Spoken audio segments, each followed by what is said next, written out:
Hello and welcome to the DXP track at Acquia Engage. On this track, you'll hear from many of our DX Alliance partners and how together we are helping organizations around the world compose unique experiences. And moreover, thank you for joining us as we kick off with this session, The Future is Composable, and powered by Acquia DXP. A couple of housekeeping items before we get started. Please feel free to ask questions and interact with us throughout all sessions in the chat pod. And please come by our booths and meet our partners. My name is Alex Del Canto, Director of Product Marketing here at Acquia, and I'm delighted to be joined by Kevin Cochran, Senior Vice President of Product Marketing, to run you through our vision. Before we dive in, it's important for us to understand where the bar for the experience economy has truly been set by so many different organizations. Think back to just last year, when we all had plenty of time on our hands to actually dream up new personal goals. Some of us took on new hobbies at home, and others literally decided to get up and off our couches and to try and accomplish something great, like run our first marathon. That's my journey, that's my story. And as these amateur runners start to dream up which race will mark their end goal, they're really only just starting to scratch the surface of their journey. Their options are endless. They're binging on content, or at least they want to. Product videos, blogs, training guides, and so much more. Yet, the journey to a runner's very first marathon can often prove to be far more tedious than simply lacing up a pair of sneakers.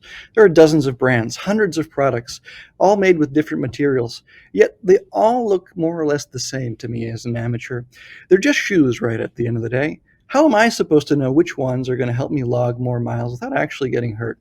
And as opportunities to delight, educate, and build community are missed from the very first interaction, that moment when inspiration truly hits, what do? We pull out our phones and we navigate to our favorite brand's website to see if they have any guides to help us get started. But there's very little to inspire often. There's lots of shoes, clothes, perhaps some quirky yet empty statements, and I'm craving training guides. I want to know what shoes to buy if I heel strike. I want to learn from my peers and my idols. How did they get started? What products were they successful in using? I'm craving all this content, but all I can really do is browse for a pair of shoes that I think look the part and kind of cross my fingers that I won't get hurt along the way. And I'm a bit of a loyalist. I love this brand. They're headquartered here in Boston, and they have so many products that are made right in my backyard. And I want to support my local community. So I infer what shoes may tick my boxes, whether they may be right or wrong, and I go look for a store to try these shoes on. I haven't bought running shoes in years. I really have no clue what my size is at this point. And luckily, I was able to find my stores pretty quickly. They're really close by.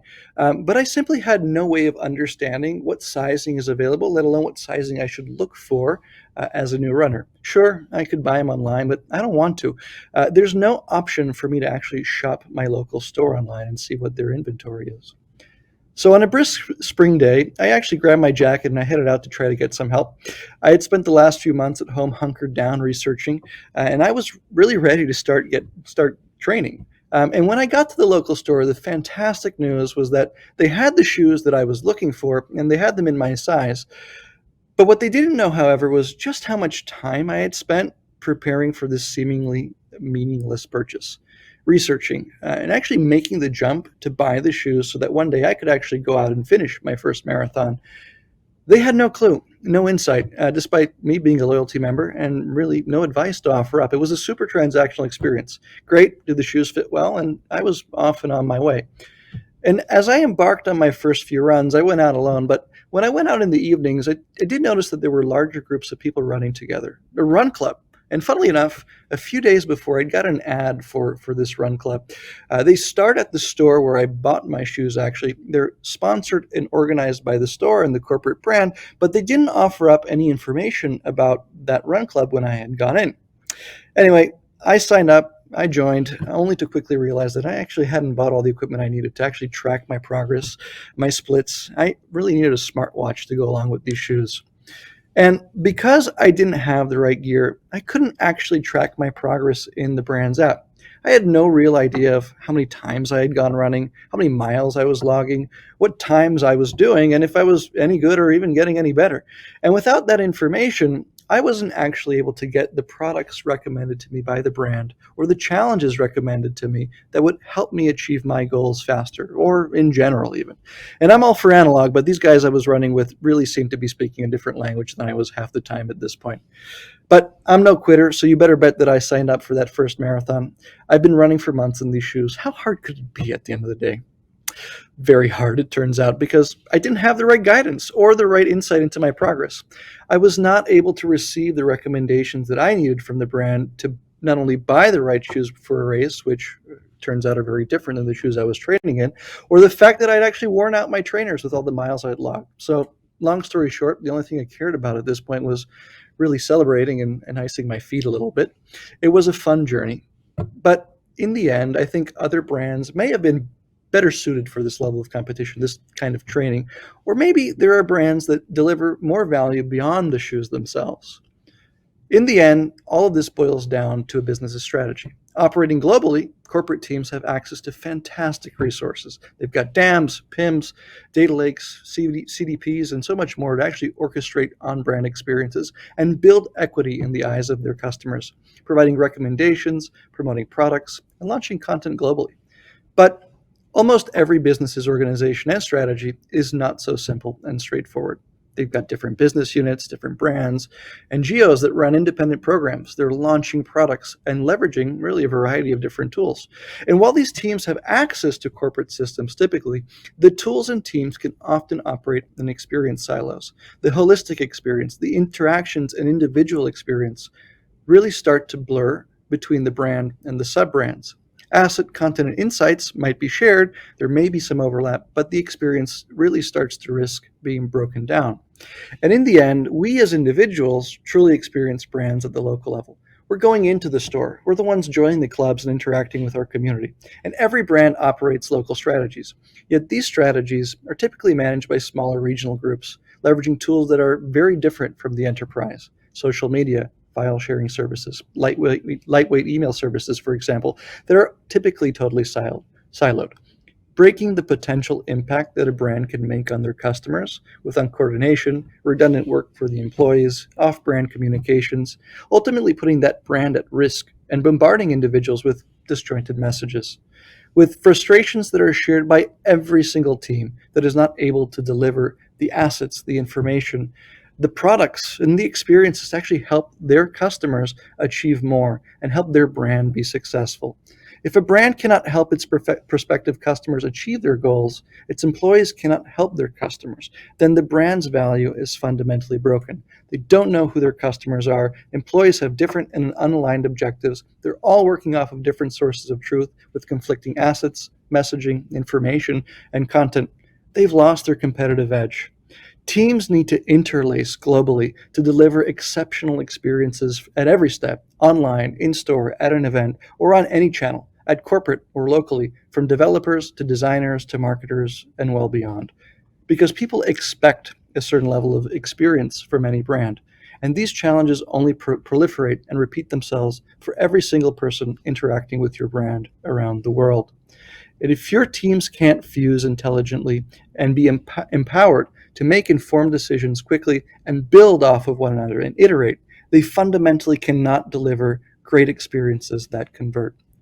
So, to excel at executing global strategies, brand must win locally first and foremost. And in order to win locally, they have to rethink how they architect experiences to deliver data, content, and product information from the ground up, breaking down these experience silos and implementing global brand, data, and experience governance to empower every single employee with the assets and the information that they need to help build communities, promote products, create content, and provide recommendations to their customers that deliver unique value to every individual and help them accomplish their goals quickly and easily, removing friction from the buyer journey, all from Acquia DXP.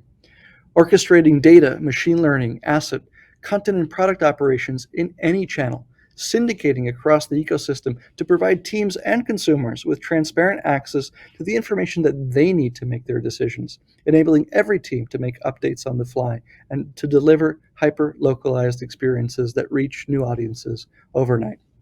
Doubling down on placing content at the center of the universe, right up next to data, seamlessly integrated along the entire content supply chain, and life cycle, as well as the entire customer journey, providing every brand, business unit, team, and user with direct and managed access to a highly extensible, seamlessly integrated solution that offers tools for both marketers as well as developers, delivering the connective tissue for every experience so that they are not only exceptional, but they are informed, they're replicable, and individually personalized, with portals for every use case, no matter how strategic or small.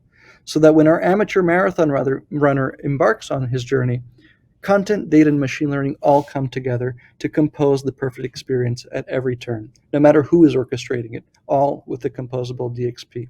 And now I'll pass it to Kevin, who will walk us through exactly how that composable DXP comes together. Great, and thank you so much, Alex. And I think it's very important to note that the time is now for us to truly transform for customer centricity.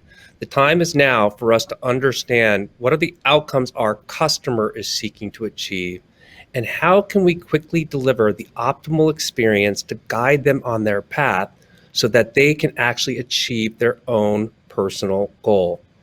What has prevented us from doing this before is broken workflows between corporate and local teams, broken workflows between developers and marketers.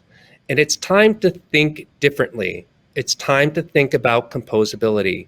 It's time to think differently. It's time to organize fusion teams, collected teams of designers and developers and marketers who are working together to deliver new digital products that are driven by seeking to understand and align around customer outcomes.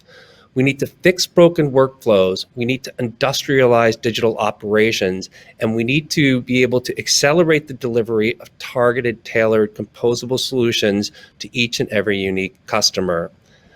The key here is by, for the first time, bringing together entire teams of designers and developers and optimizing all of your digital operations from developer workflows to experience workflows to content workflows and more. We can accelerate time to value for delivering new targeted experiences and enable work to flow, taking advantage of content and data to deliver that truly personalized journey for each and every unique customer. This is the future of the composable enterprise, enabling your fusion teams to unlock value of new pre-packaged business capabilities from all Acquia DX Alliance partners.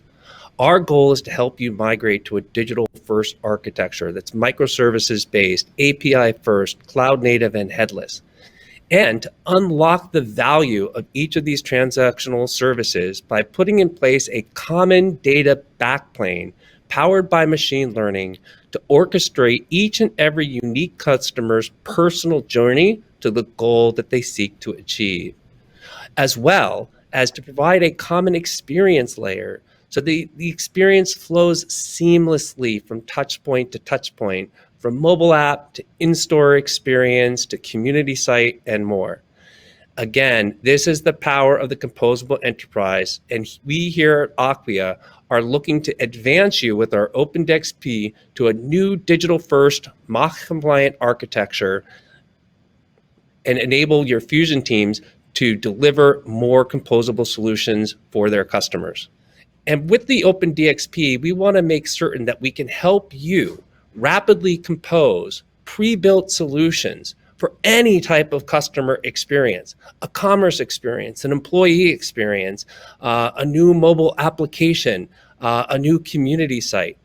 This is the capability that we now enable to everyone with the Acquia marketplace to be able to rapidly assemble different capabilities from our DX Alliance partners so that you can rapidly enable your fusion teams, your developers and designers and marketers working as one with low-code, no-code tooling to deliver the experiences that your customers need and, frankly, your customers demand. And new, here at Engage, we are excited to bring forward with our DX Alliance partners 2 pre-built composable solutions to help you on your path. First is our new Acquia Commerce experience, a unique capability that integrates all of your headless commerce services to enable you to get time to value for a new commerce initiative and accelerate time to delivery from 18 months to as little as 90 days. Our new Acquia employee experience, similarly, leveraging our DX Alliance partners to help you reinvent the digital workplace to empower your employees to have easy access to all of the tools and all of the knowledge resources that they need to get their job done and get it done quickly. And finally, to wrap it all up, what's key for us here at Acquia is to make certain that each and every one of you get as much value out of our new composable architecture and DX Alliance partners. So Alex, I'll turn it back over to you to share with a little bit more details on what's upcoming on our track session here. Beautiful. Thank you so much, Kevin. If you are interested in learning more about how content and data come together to truly unlock all the value that any mock service can make to, deliver applications like our commerce and employee experience application, be sure to join us in our next fireside chats with Google and InRiver on the future of data and content experiences. And thank you all.